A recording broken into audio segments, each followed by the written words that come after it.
Welcome to the All About You podcast. My name is Sheila and I am your host.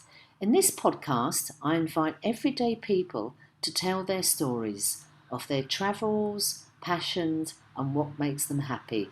So if you have a story to tell, please contact me on allaboutyoupodcast@yahoo.com and let's tell your story. So now for today's conversation. Welcome to another conversation on the All About You podcast. My guest today is Jo Kirby, who is a children's nanny, director of Evelyn Bloom Nanny Agency in Majorca. Jo, welcome to the All About You podcast. Hi Sheila, thanks for having me. I'm very excited to be here. Well, I'm very happy you are here because I'm interested to hear about being a nanny and setting up your nanny agency. Jo, introduce yourself to everybody, please. So thank you. So I've had a nanny agency for the past 4 years, but I used to be a nanny I started at the age of 15 with the children across the road, and I've worked with children all around the world. I've travelled being a nanny. I've worked as a holiday nanny in ski resorts, and then I was a teacher in London. I did that for a couple of years and then thought, this isn't right for me, and went back to the nannying, and that's led me to open up my business now here in Majorca. And I'm really excited to have a lovely team of nannies working for me. And I've always worked with children and I really adore working with children. So it's nice to just grow and develop in the world of childcare.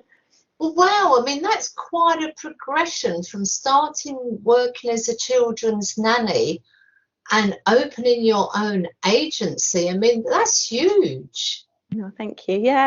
I had a little push, actually. I have to admit, it wasn't totally me on my own, but it was really lovely because a lady I worked for as a maternity nurse, I was staying with her in Hamburg with her new little baby. And during that time, we became really close. So actually, it was her idea at first to say, why don't we do this together? So it was her who gave me the push in that direction. And I'm really lucky to have met her because, I don't think I would have done that without someone behind me. And so she is the director too of the business, but I am the face of the business. But we work together, and when I need help and advice, I speak to her. So I'm very lucky to have met her as well. So all this really started then from babysitting at a young age. So the children across the road from me, I used to look after when I was 15, and now I think Harriet is now 26. And she's living in Madrid, and I plan to go and see her at some point. So it was just something that happened. And then after I did my psychology degree, I thought, what would I like to do? And I always thought, what, I love working with children.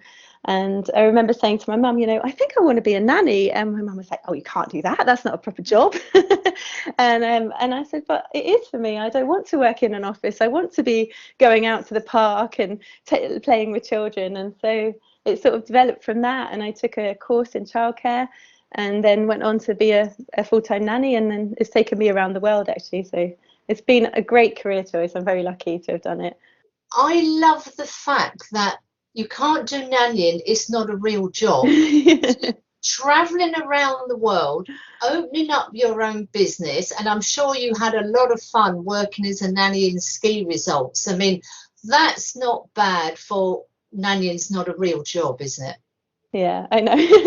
I'm definitely very lucky, and it's definitely helped me develop my passion for skiing as well. I've been to New Zealand and all in France and Switzerland and Austria, so I've really been very lucky in my career. It's taken me to many different places. So and I've met some wonderful nannies along the way as well. I've made some wonderful nanny friends too. So let's just backtrack, Jo. You mentioned that you were doing your degree in psychology. That was obviously plan A, was it, to do something with that? Well, I think it was, I was actually really shy when I was younger, and I never really had confidence behind me and I didn't really know what I wanted to do. So I thought, well, I have to do the thing that everyone does and go to university. What shall I study? And I think something I've always been interested in is people. So psychology sort of felt quite a natural progression for me. You have to go on to look in different fields of psychology. And I just thought, what, I'm not sure I want to do this. But when I look back, I now think, well, actually, developmental psychology has been a massive part of my career, working as a teacher and with children. So it actually does lend to itself to childcare very easily and very well. And especially when I went on to train as a teacher, I already had that background in psychology and educational psychology too. So that definitely helped me when I was getting my postgraduate certificate in education. If we talk about nannying, there is childcare, so people will have children and maybe they take them to a daycare centre, parents are working full time, or you can have a nanny who comes to the house and maybe looks after the baby when the baby's first born and maybe mother wants to go back to work. So you are supporting the parents in those very early days when they bring baby home from hospital. As much as they've read all the books and been to all the classes, I should imagine when you bring baby home, that is pretty scary. Yeah, it is. I mean, I've also trained as a maternity nurse. So with a maternity nurse, you're qualified to help with families. You work with the mother and the baby and the father, or whatever the family dynamic is. So you work with the parents and the children, and you help them with learning how to bath the baby, how to feed the baby, the best routines that fit with their family.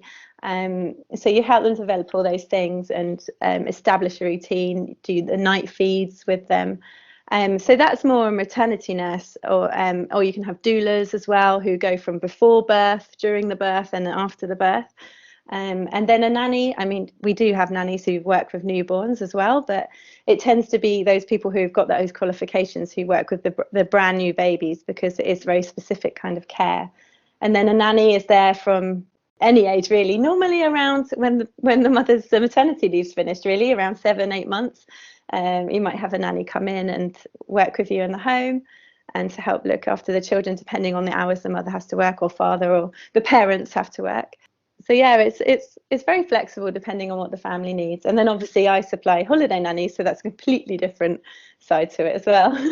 Right, let's talk about holiday nannies, because that actually sounds quite exciting, being a nanny as a holiday nanny. How does that work then, Jo?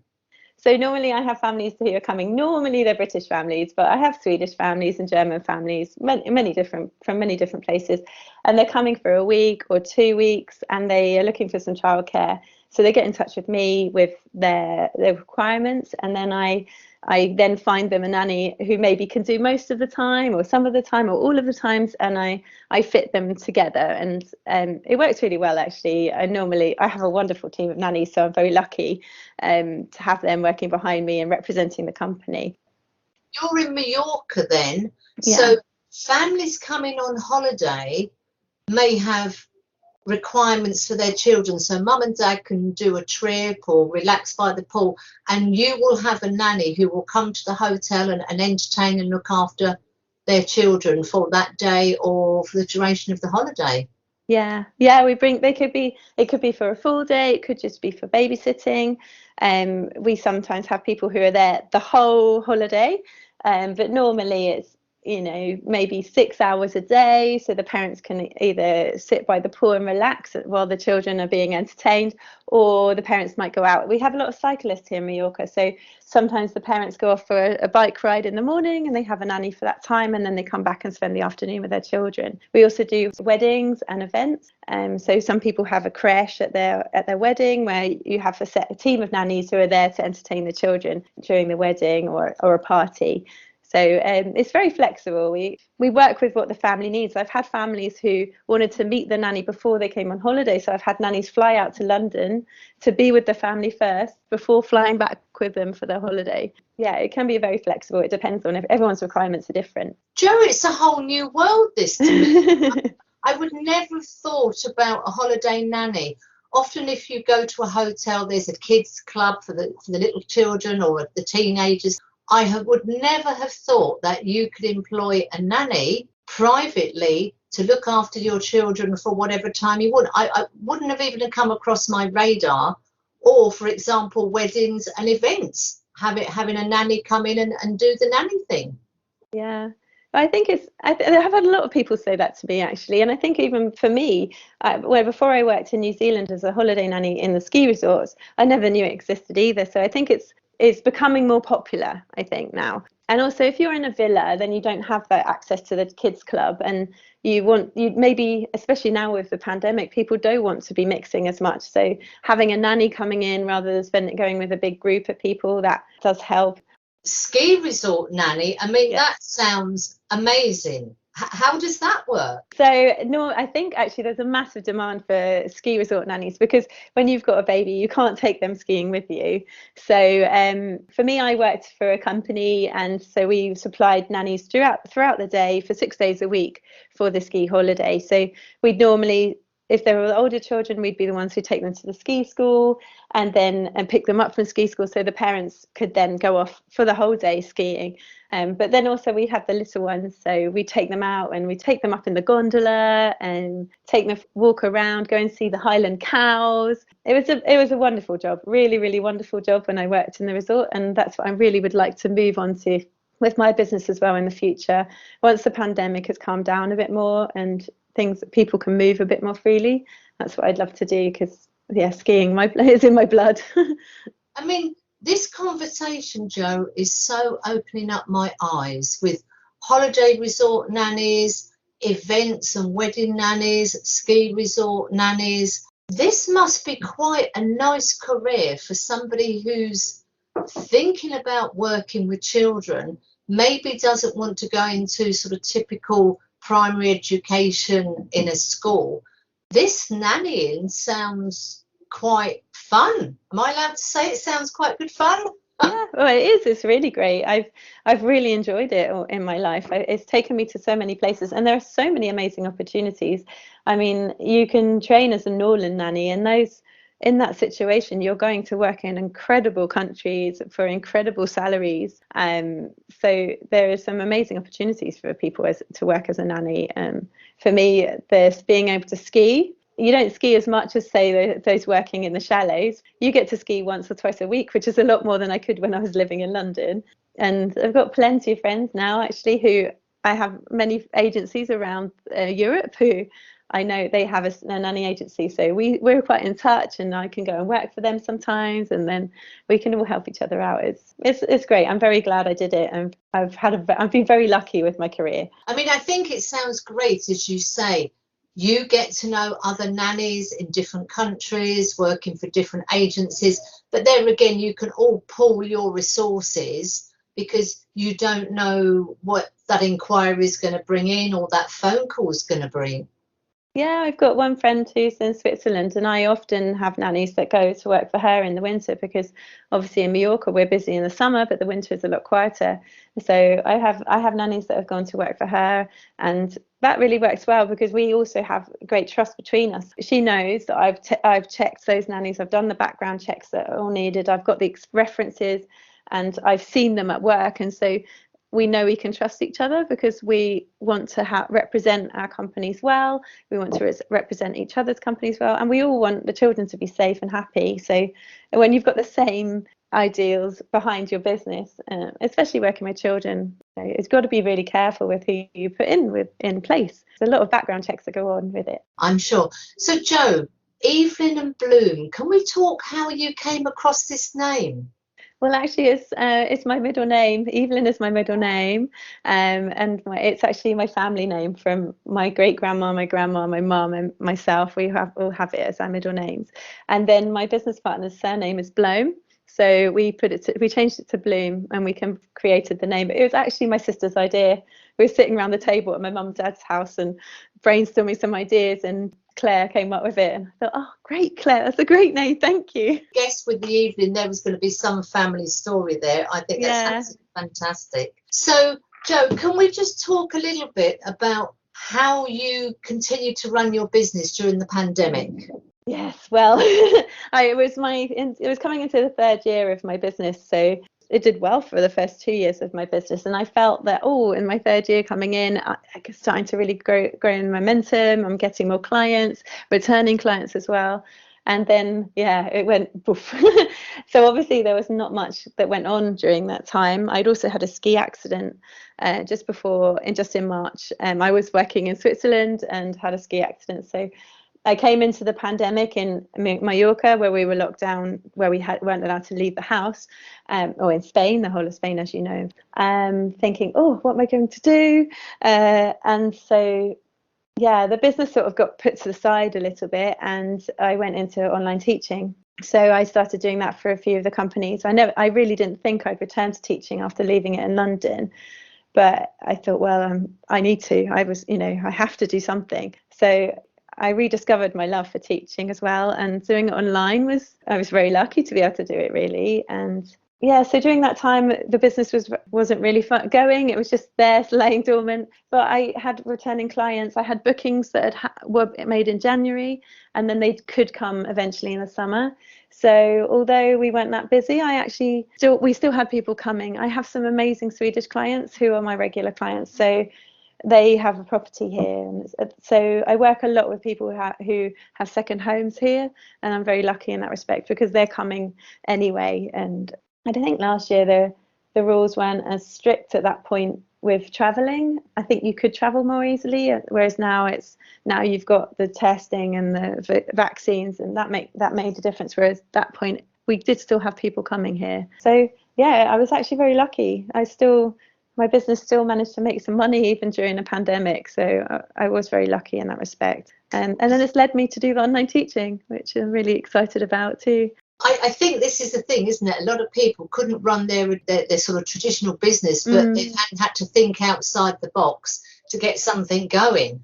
And I was having a look online this morning on your website, and there is some fantastic videos of you teaching online with your little headband on. It's all colourful, and it's fantastic engaging with the child. And tell everybody about the story about the lion that the little girl wrote online. Well, Florence I looked after in the UK, actually. I had a little break in my seasons, and I looked after them for a little while.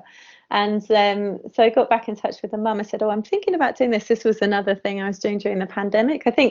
I mean, the creativity of everybody throughout the pandemic was incredible. And it was like, well, we've got this time now to do these things we never were able to do before. And something for me is children enjoying education. I found when I was a teacher, I really struggled with putting numbers next to a children's name, when actually I'm so interested in them as a person, and trying to define them by a number is not what I like to do. I believe in the individual and creativity and growing their creativity. So for me, literacy and storytelling is one of the best ways I think for children to learn. And so it was actually my flatmate at the time. She said, why don't you start reading stories? And I thought, well, I don't think we're allowed to do that anyway. You're not allowed to read them because of copyright. But I thought, but if I ask the children to write stories. And so Florence had written one, and so it came from that. And I was really shy as a child. I really hated reading out loud. I didn't, I couldn't talk in school. I found it really hard at school when I was little. And I'd never ever want that for any other child, not being able to stand up for yourself, not being able to communicate your thoughts. And so for me, like having that ability to tell stories now that I didn't have when I was younger, I really love. And I want to inspire other children to feel that way and never feel ashamed or scared.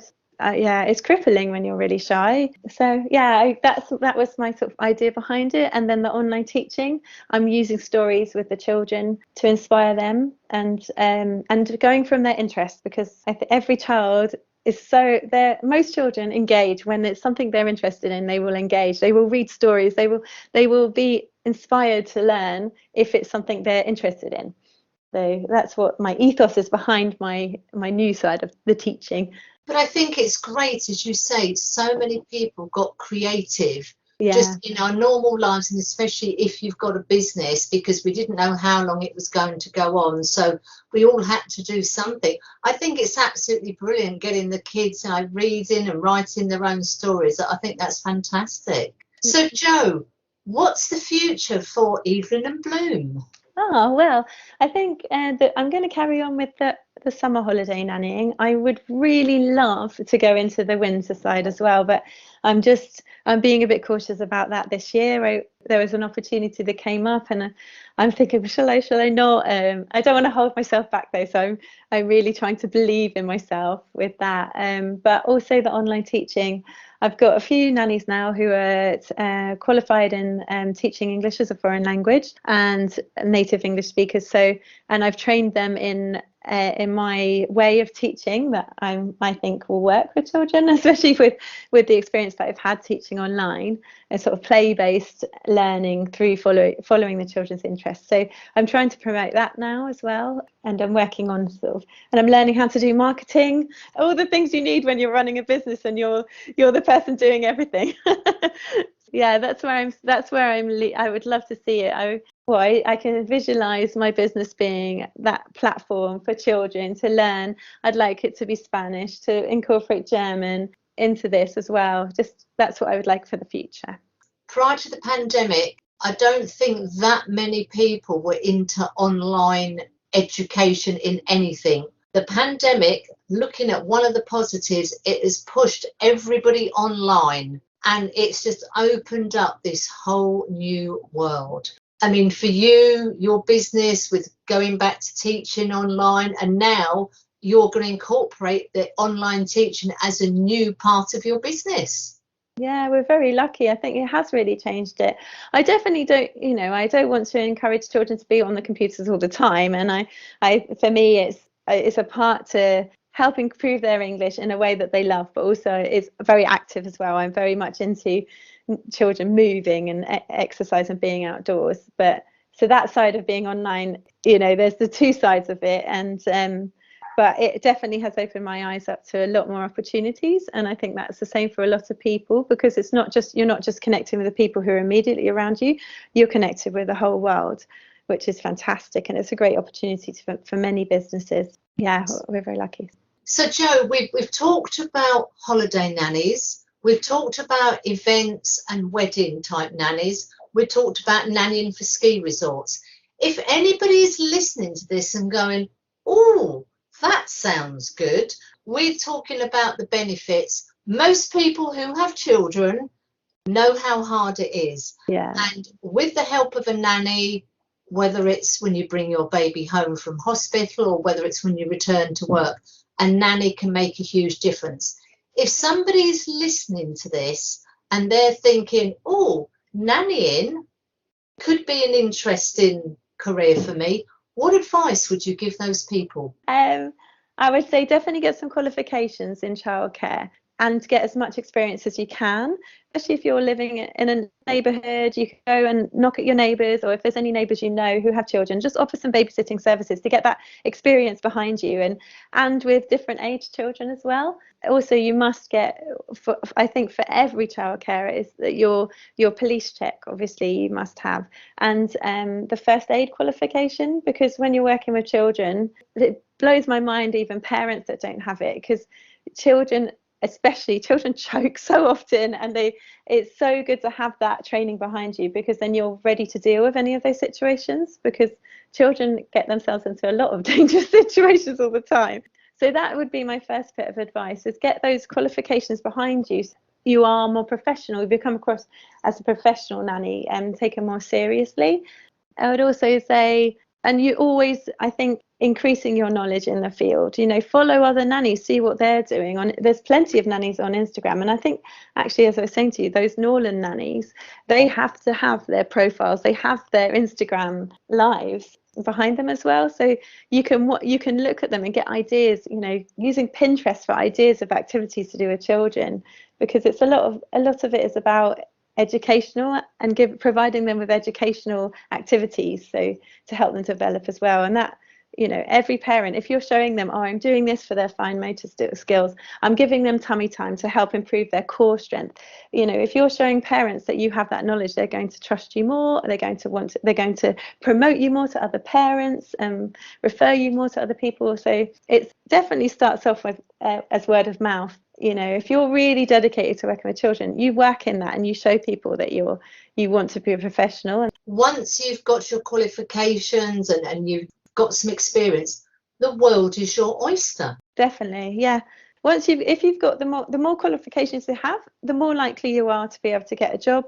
And also, I think with the new rules with Brexit, if you've got those qualifications that show you are the person, they can't find someone who is as qualified as you in another country. That also gives you the opportunity to work in different countries. But I went to Australia and did it, New Zealand, once we're allowed to travel again, Dubai, Singapore, or in the yachting industry. You can go and work on a yacht with families, and they're very, very lucrative jobs, and you get taken to incredible places. It's very funny you should talk about yachting. I've been watching the Below Decks TV series. And there was one family who got on one of these incredible sort of super yachts with a 3-month-old baby. Oh. Well, you're saying, I'm just thinking, are you sure about this? Oh, that would be my idea. Working with a 3-month-old baby I love babies. So for me, working with a little baby is the dream job. Getting taken on a yacht to work after it. Give me a 3-month-old rather than a 3-year-old who's running and they're going to run off the side. At least a 3-month-old stays in one place. That's the thing, because I think they had a 3-month-old baby, and then I think they had 2 others who, I don't know, maybe 5 or 6. Yeah. And I remember crew saying, whenever you are sort of on the exterior of the yacht, you must wear your life jackets. Yeah. Because, kids are into this, that and everything else. And you just think, oh, my God, this is an accident waiting to happen. Yeah, I've worked with children on boats, and it's, those rails aren't that, when as an adult they're high for us, but then the children just peek through in between. You're like, be careful. So yeah, it's quite hard work. It's quite challenging, but it's also wonderful when you get to then. They love it, and when you go swimming with them. I take the girls I look after regularly on the paddleboard and snorkeling. It's just, they love it.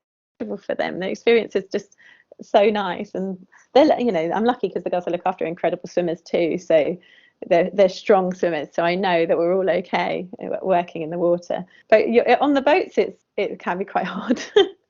Wow, so we've got event nannies, the ski nannies on the beautiful super yachts. I mean, it's definitely a career for somebody thinking about working with children. It's definitely an alternative to working in a school, and sort of without limits, basically. So, Jo, thank you for lifting the lid on the world of being a nanny. I mean, it's certainly opened up my eyes. I think it's fantastic how, you've been drawing on all your other skills in the pandemic to keep things going, and it's now created sort of another arm of your business. I think that's absolutely fantastic. Oh, thank you, Sheila. Thank you so much for having me. I've really enjoyed it, and I've really enjoyed getting to meet you. Well, thank you very much. I mean, it's just blown my mind about the world of being a nanny. So, Jo, thank you very much for being a guest on the All About You podcast.